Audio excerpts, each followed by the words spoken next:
Regenerative farming is a small but increasingly powerful voice in agriculture. And today, at the home of the Bath and West Society, that's the oldest agricultural society in the UK, hundreds of people attended to hear more. So what actually is regenerative agriculture?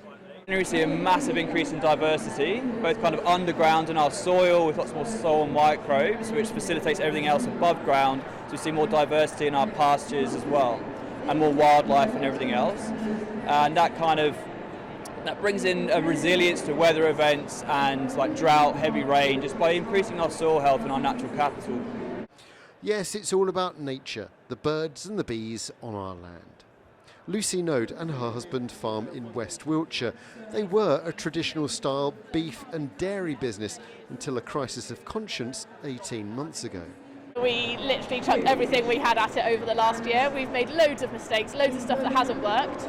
But now I feel really passionate about going out and sharing our story with other farmers, but also with the public, because farming in this country is incredible. We have so many positive stories to tell about how we're farming, and if we're not out there willing to show people what we do, then they won't know. Farmers say they're having a tough time of it. This week we've seen the inheritance tax protest in London, the latest in a long line of challenges. On top of that, changing to regen farming would be a bold step.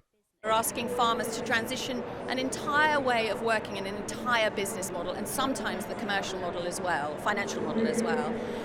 So that can feel like a risk for farmers, particularly in a context of climate change, weather impacts, changing policy environment, cost of living crisis and recent budgetary announcements. That can feel like a very difficult move for farmers. So I'm working with banks at the moment, all of our major banks, to work out what we can collectively do to support farmers through that transition, and some of that is about having the backs of farmers through that process.